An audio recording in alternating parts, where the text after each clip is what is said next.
All right, I think we're good to go. So let's confirm everything is running smoothly.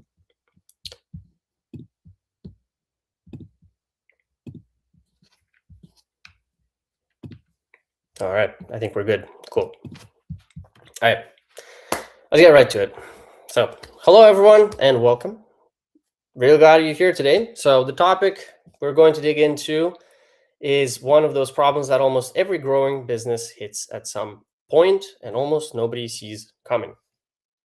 We call it today's webinar. We called it why does inventory accuracy drop as the business scales? So why is that the bigger and more successful you get, the harder it becomes to actually know what's in your warehouse, facility, whichever.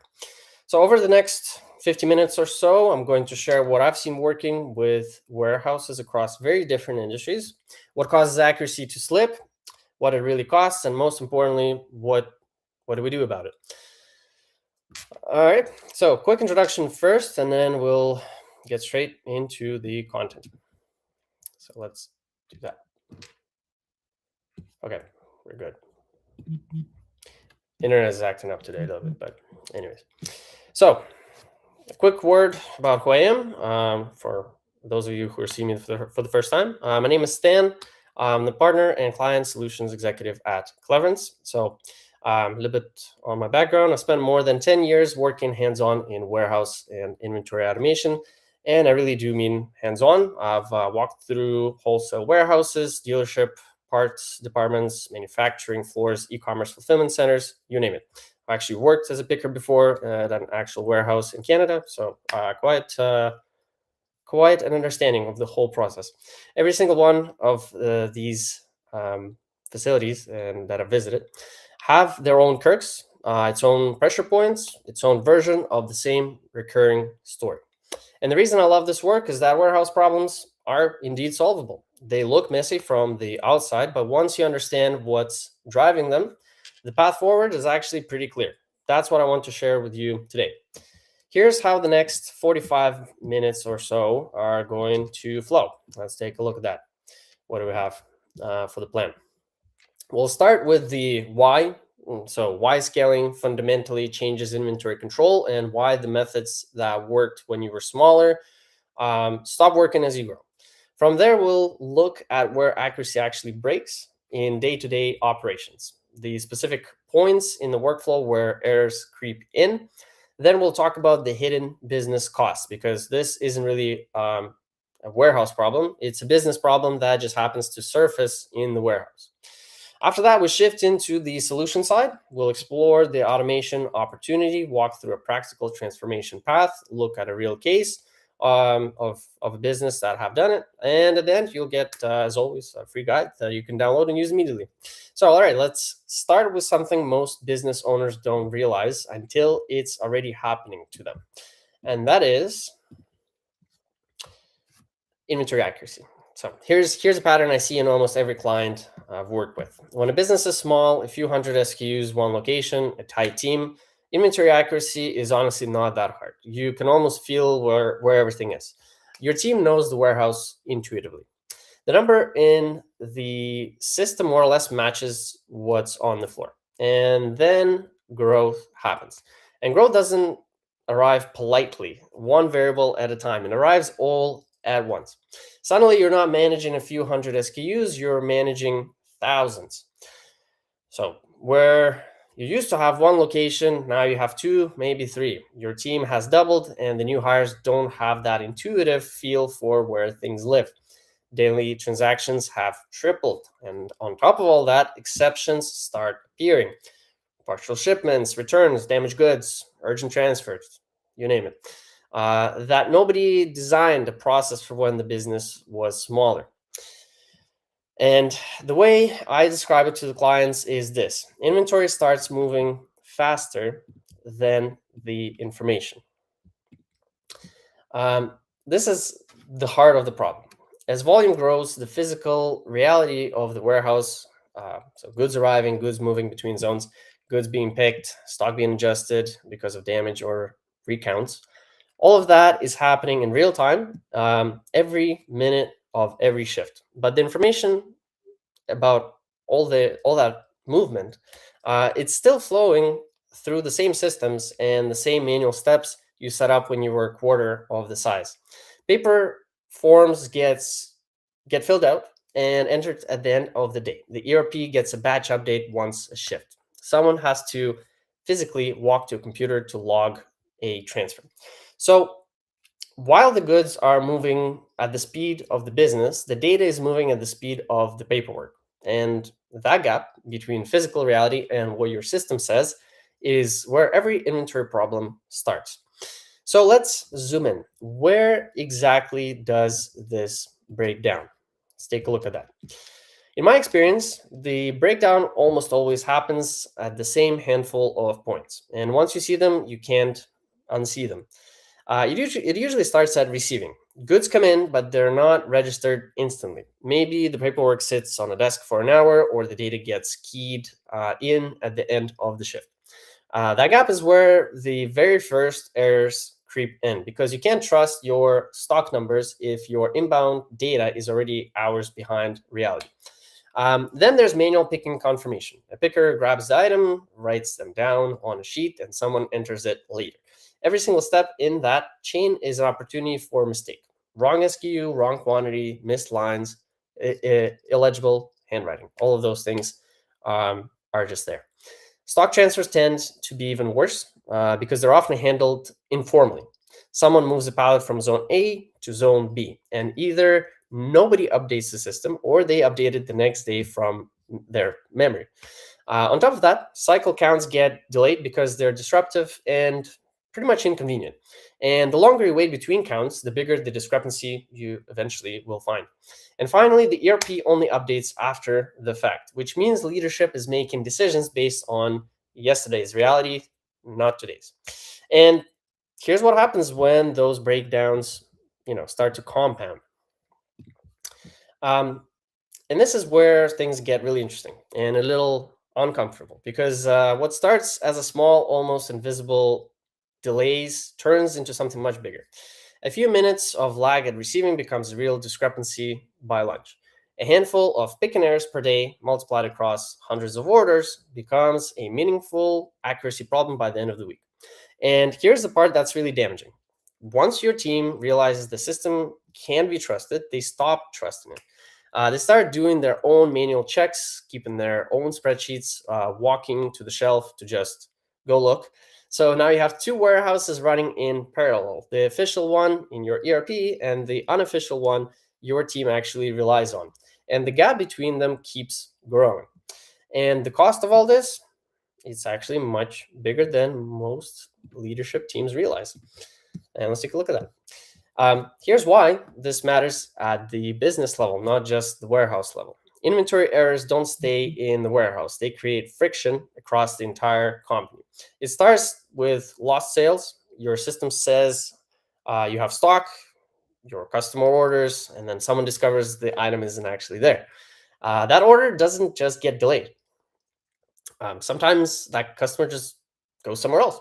To compensate, businesses start carrying more stock than they need, so overstock, as a safety buffer, which ties up cash and warehouse space. And when items actually do run out, you end up with emergency purchases, so paying premium prices to a supplier just to keep things moving. So it doesn't sound too good. Now, meanwhile, orders that should ship today end up shipping tomorrow or the day after, which means delayed orders, and that's the visible part. The invisible part is lower customer trust. Customers don't tend to always complain, they just slowly stop coming back. And here's the disconnect that makes it so hard to fit. One of the most striking things I see in companies dealing with this problem is how differently leadership and operations describe pretty much the same reality. Leadership opens the dashboard and sees stock is available. They see the ERP has the number. They see inventory is too high when they look at carrying costs. And they wonder why orders keep getting delayed despite all that stock that is on the books. Meanwhile, on the warehouse floor, the picker is standing in front of an empty shelf, even though the system says the item is there. The team is dealing with picking data that's wrong. Some SKUs simply can't be found. The warehouse is operating in a completely different reality from what the dashboard shows. And this isn't anyone's fault, really. I mean, the leadership team is reading what the system tells them, so they believe it. That's normal. The operations team is dealing with what's actually there. They're both right, and that's exactly why the problem is so hard to address. The fix isn't telling one side that they're wrong. The fix is closing the gap so both sides see exactly the same truth. So that's that. And now a lot of companies try to solve this just by throwing more people at it. Let me tell you why that doesn't work either, based on my experience. Um, and this is one of the most counterintuitive lessons in warehouse management, to be honest with you. When accuracy starts slipping, the instinct is to hire more people. And it makes sense on paper: more hands, more control, right? So it does seem correct way to solve this issue, but it doesn't actually work that way. Adding people to a manual process actually creates even more moving parts, not fewer. You get more handovers between team members where information can drop. You get more interpretations of the same procedure because every person reads the instructions a little differently. You get more paper from circulating, more rework when something goes wrong, and more dependency on a few experienced people who happen to know how things actually work around here. So you double your headcount and discover that your accuracy didn't double. You might even have gotten worse because complexity grew faster than your team's ability to coordinate. Um, so if more people isn't the answer, what's actually causing the accuracy decline? Let's get to the root of that problem. There, okay, it did switch. Nice. So when I look across all the warehouses that I've personally worked with, the root cause always come back to the same handful of things. The first one is that inventory updates happen too late. So by the time the system reflects what happened, decisions have already been made on the old number. The second is that processes aren't standardized. So the same task gets done 5 different ways depending on who's doing it. The third is that data entry is manual, and humans typing numbers into systems is statistically one of the most error-prone activities in any business. We're people, we have different days. It happens, but it is a fact that it's one of those biggest issues come from that.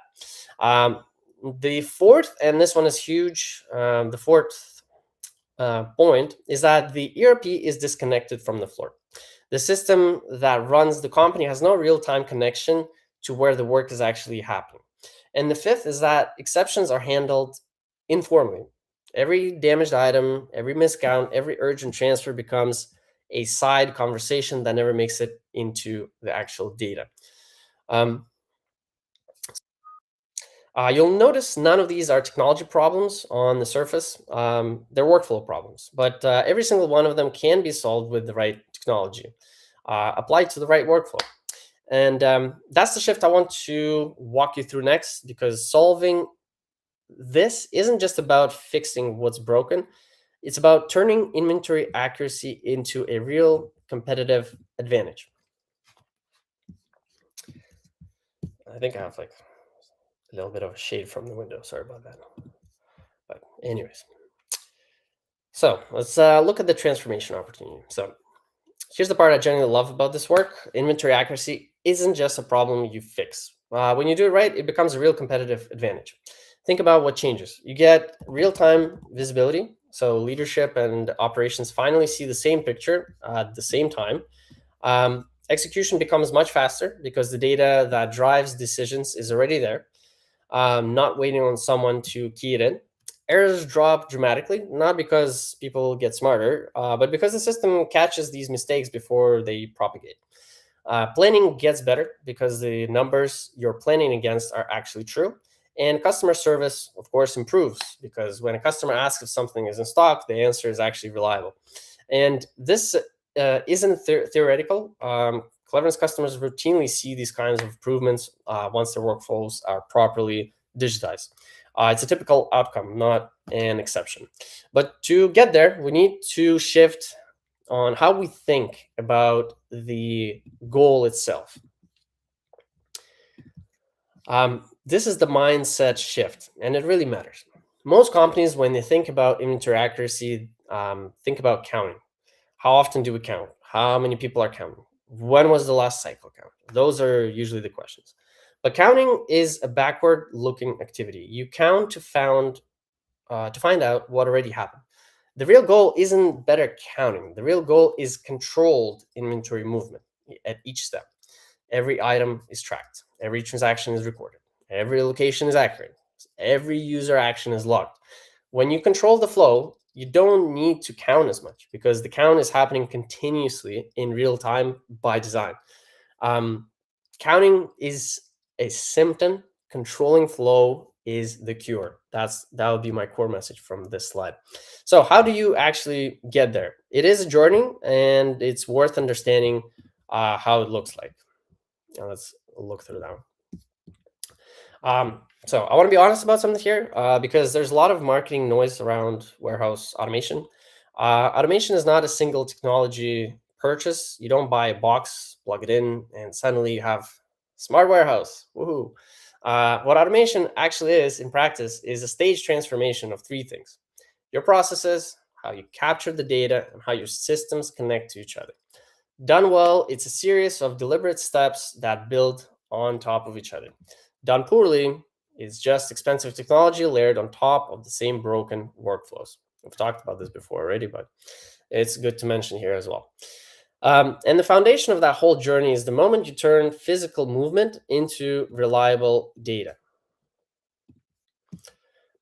This is the heart of how you actually close that gap between physical reality and digital records. And there are really four building blocks that work together. Barcode is the workhorse. It's precise, it's simple, it's incredibly cost effective, and it works in almost every warehouse environment you'll encounter. For most clients, this is where the journey starts. Then there's RFID, which takes things further.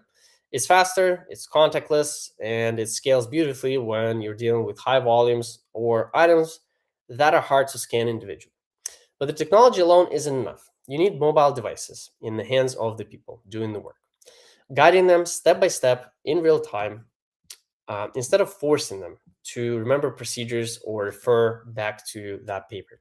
And on top of all that, you need digital workflows that remove interpretation from the equation.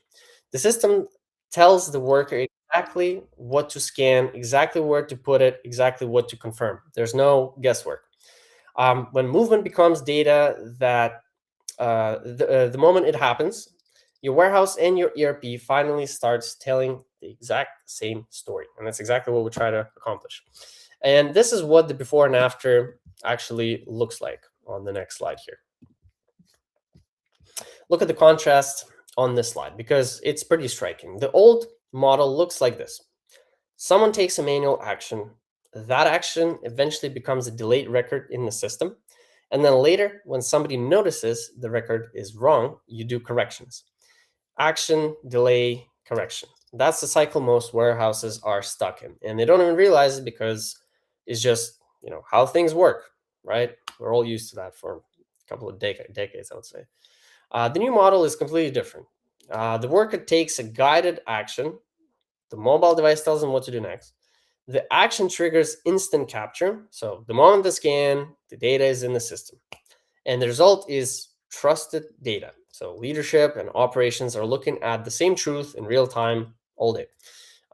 Same warehouse, same people, often completely different operational reality. Now, this is where a lot of clients ask me a really important question. Do they need a full warehouse management system to get here? Let me show you how to think about that. And we've talked about this on the last webinar that we had. Just going to quickly cover it here as well, because it is very important. To break it down, I find it helpful to think about this as a warehouse maturity, like warehouse maturity as a ladder with 5 levels. Let me walk you through them quickly, because where you are on this ladder tells you what your next move should be. Level 1 is manual records. So, paper, clipboard, spreadsheets after the fact. Accuracy risk here is very high, and most growing businesses can't stay here for too long. Level 2 is ERP after the fact. Call it that. You have an ERP, but it's getting updated hours or days after the actual events. Accuracy risks are still pretty high, just dressed up a little bit nicer. Level 3 is where things really start to change. I call it barcode workflows at the point of work. So accuracy moves into a controlled state. You're no longer reacting, you're actually tracking, which is great. And then we move to level 4, where where you have ERP integrated mobility. So barcode and mobile workflows that talk to your ERP in real time. This is where most Cleverness customers operate, and honestly, this is the sweet spot for the majority of growing businesses. You get the accuracy outcomes of a full WMS without the cost and complexity of one, right? And level 5 is real-time optimization, where the system isn't just recording; it's actually guiding decisions. That's the destination for the largest, most sophisticated operations. So, to sum it up, you don't need to jump all the way to level 5 to get a massive value. For most businesses, getting to level 4, ERP integrated mobility, is where the real transformation happens, based on our experience, and we have some good numbers to prove that. So, how do you actually move up this ladder that we just talked about? Let's discuss that here. Is it on the slide? Yeah, it is. This is the path that I recommend to every client, and it works regardless of where you're starting from. Realistically, you begin with a diagnose. Like, you got to diagnose the problem.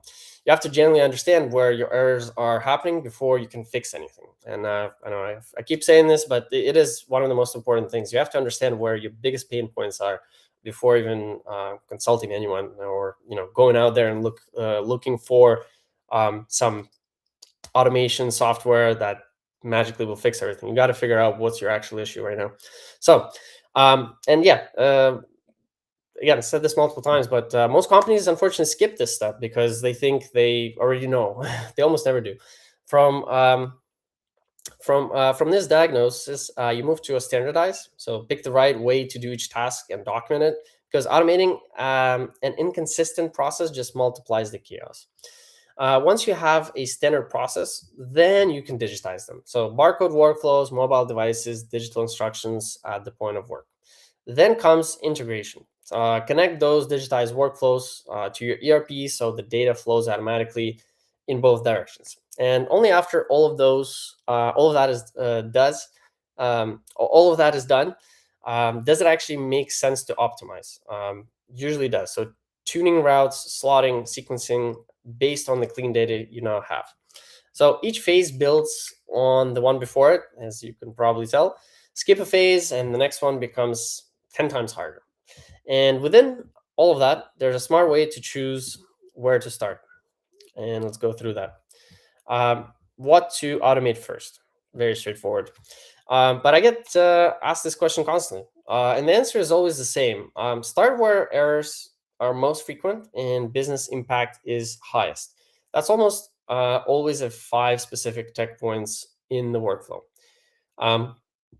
Receiving is usually the number one priority, because every error that happens at the door propagates through the entire operation.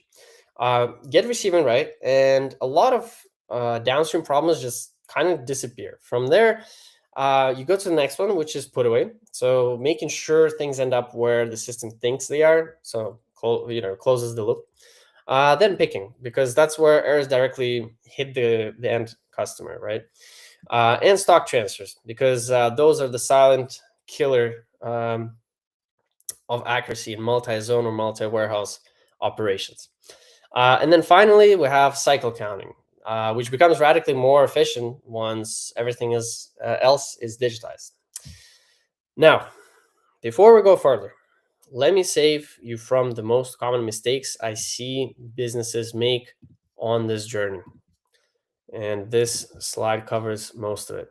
And let's spend a quick minute on this, because the mistakes I'm about to describe are surprisingly common, and they can turn a great automation project into a disappointing one.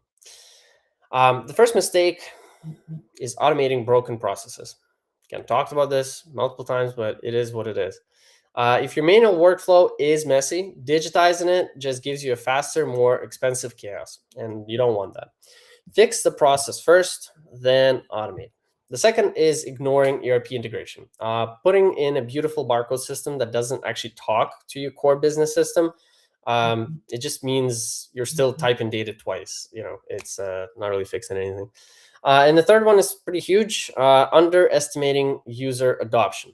Your warehouse team has to actually use these new tools, and if you don't bring them along, all the technology in the world won't help. So you gotta get them involved. They need to understand why this new system is actually going to be beneficial for them, because they're the end user, the end operator. The fourth is choosing hardware before workflows. Buying scanners and devices before you know what they need to do. I've seen that a lot of times, and it just kind of sits there. Nobody uses it. And the fifth is measuring activity instead of outcomes. Celebrating how many scans were performed, instead of whether accuracy actually improved. Very important. So that's that for this slide. Now, on the flip side, here's what the successful implementations all have in common. And let's break those down as well. So if you look at these implementations that actually deliver sustained accuracy, not just for the first 3 months, but year after year, they all share the same fundamentals. They capture data at the point of work, not later at a desk. They guide users step by step through their tasks, so workers don't have to remember complex procedures or interpret them in the moment. They validate every transaction, so every scan, every move, every pick. So errors get caught immediately, not weeks later during a cycle count. And they integrate with core systems, so the data flows automatically to wherever it needs to go.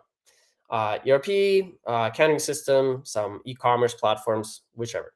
And critically, they review KPIs continuously, treating accuracy as something you tune over time, not something you fix once and forget it. It doesn't work that way. And this, of course, brings up the question: what exactly should you be measuring? And let's go through these points as well. So once you've done the work, you need to know whether it's actually paying off. And there are 6 I always recommend tracking. They give you a complete picture of a warehouse health. The first is inventory accuracy rate. The fundamental, does the system match the reality number? Then pick an accuracy, which tells you what your customers are actually experiencing. Then order fulfillment time. It shows you whether the operation is getting faster as it gets more accurate, and it should be. And then stock adjustment volume. This one's one of my favorites because it's a leading indicator. When adjustments go down, it usually means the underlying processes are working, right? And then cycle count variance tells you how much your stock is drifting between counts. And then lastly, labor productivity, and closes this whole loop. Accuracy that costs you efficiency, of course, is not a win. So track all 6 together. Looking at any of them in isolation will mislead you. So that's that. And the impact of getting these numbers right reaches way beyond the warehouse itself. And this is the part that often surprises leadership teams, to be honest with you. When you fix inventory accuracy, the benefits don't stay in the warehouse. They ripple through the entire business. Sales becomes more confident, the sales team, because they can promise what's actually available. Procurement can plan properly because the numbers they're ordering against are real. And then financial reporting gets more accurate because, of course, inventory valuation finally reflects what's truly on hand. And then another important one is customer service. It improves dramatically drastically, because fewer surprises mean fewer angry phone calls and unhappy customers. Lastly, operational scalability will go up, meaning when you decide to grow, your operations can handle the growth instead of buckling under it. So where does all of this lead? Where is the industry actually heading? And let's look at that as well a little bit in the future. So the future warehouse operations is not isolated automation. It's not a smarter scanner here and a better app there. That's not the case. The future is connected operational intelligence, where every piece of the operation is talking to every other piece. That means mobile workflows that travel with the worker, real-time ERP updates instead of end-of-the-day batch jobs, barcode and RFID visibility giving you continuous awareness of what's where, and data-driven decisions instead of gut feel calls. Oh, and lastly, scalable execution that grows with your business instead of actually fighting it. The companies that win the next decade aren't going to be the ones with the biggest warehouses. They'll be the ones with the most connected ones. And I think that is a very good quote out of this one. Which brings us, of course, to a practical question. What does it actually take to get there? And so what comes next? If you want inventory accuracy that actually scales with the business, here's what you need in place. You need standard processes, consistent ways of doing each task. It's got to be the same across the whole thing. Reliable data capture, so barcode or RFID, mobile, whatever fits your operation. Mobile execution, putting the system in the hands of the people doing the work. And then ERP connectivity, so nothing gets typed twice. And lastly, continuous control, treating accuracy as an ongoing discipline, not a one-time project. And that's the foundation. And the next question is, what kind of platform actually delivers all of that? Let's look at exactly that. After working with hundreds of clients across very different industries, I've come to a pretty clear view of what the right platform actually looks like. It combines four things: execution, validation, integration, and scalability, all working together. It needs mobile workflows for real operations, designed for the actual conditions of a working warehouse, not a slick demo. It needs embedded business logic, so the system understands the rules of your operation and enforces them automatically. It needs to work online and offline because no warehouse has perfect Wi-Fi everywhere all the time. When I hear that, sometimes I don't really believe it. Like 99%, it does not happen. Um, and Where were we? We need also fast integration with enterprise systems. So your ERP, accounting, e-commerce, all of those systems. So it slots into your existing technology stack instead of replacing it. So it needs flexibility across multiple use cases because the same business might do wholesale today and add e-commerce tomorrow. And it needs to give you control, visibility, and room to grow because the whole point is to support the business as it scales, not constrain it. And here's what that looks like in a real working warehouse. Take a look at this picture. We've used it multiple times, but it just covers everything very, very good. It just captures the entire transformation in a single image. So on the left, you've got a worker on the floor, scanning, moving, verifying with no paperwork in sight. He has a convenient mobile workplace right in his hand. He is doing on-site verification at the moment of action, not at the end of the day. He's a happy guy. He's doing his work. Everything became much simpler for him. On the right, you've got a supervisor who isn't running around the warehouse trying to figure out what's happening.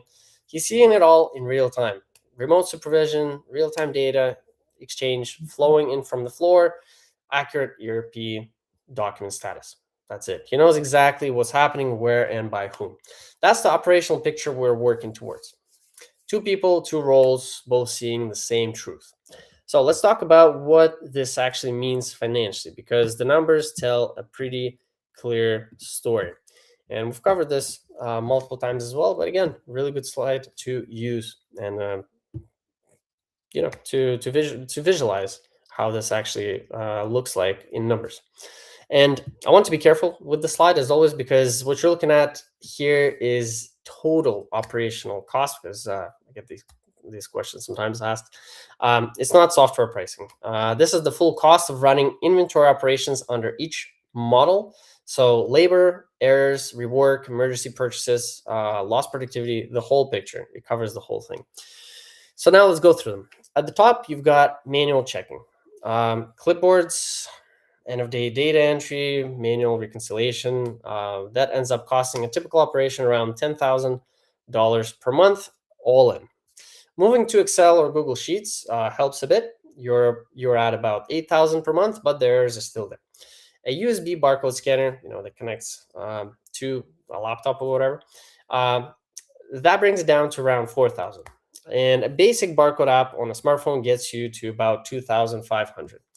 Not bad. But performance, you get mobile execution, ERP integration, validation built in. So total operational cost drops to around $1,000 per month. So you know, to do the math, that's a 90% reduction in total operational costs. So saving $9,000 per month or $100,000 every year. And again, this is operational cost we're talking about, not a software discount. And hold on, I'm getting some notifications here. Got to get rid of that. And let's go to the next slide. So what does Cleverness actually look like as a product family? Let me show you. Cleverness isn't just one product. It's a family of solutions, each one designed for a specific kind of operation, but all built on the same core technology. Our flagship is Cleverness Inventory, address storage, receiving, picking, transfers, cycle counts, write-offs, all of that good stuff that is used in the warehouse. Then we have Store Ops, designed for retail and point-of-sale connected operations. Then Delivery Ops handles the last mile and route-based delivery workflows. And Factory Ops, built for manufacturing. So work orders, production tracking, materials movement. And lastly, Assets, covers asset tracking, which is a whole category of its own. What ties them together is that you can start with one and add others as the business expands without ripping anything out. And underneath all those products, the architecture works the same way. Let's look at that. At the platform level, Cleverness automates business operations that deal with real assets by capturing accurate data, tracking everything in real time, and connecting it all through mobile and connected devices. It runs on mobile. It runs on mobile and connected devices, so smartphones, tablets, rugged handhelds, so workers can do everything on the go. It uses barcode and RFID technology to give you a quick, reliable identification at every step, and it does real-time data integration with your existing ERP. So, as we talked about, information stays consistent and current across every system. And it supports customizable workflows because no two operations are alike, and the platform needs to fit your business, not the other way around. That combination, devices, data capture, integration, flexibility, is what makes the whole thing actually work in the real world. And if you're thinking, okay, this sounds great, but what does it actually take to get started? I will tell you exactly how it works. And let's look at that. Our process is deliberately straightforward because we want you to feel confident at every step. So it starts with a pre-sale brief, pick a convenient date and walk us through your project details and goals. That's it. From there, you join a dedicated chat with your project manager so you're talking to a real person who's responsible for your success. If your timeline is within the next 2 weeks, we'll set up a demo hands-on with your real scenarios. After that, you get a commercial offer tailored to your project scope and timeline, not a generic price list. And then we move into project implementation, where we actually deploy the solution and your team starts using it. 5 clear steps, no surprises. You always know exactly what's coming next. And to show you what it looks like in practice, let me share a real customer story. We got APMG. Talked about them many times, but it's a really great case that covers pretty much a lot of our clients.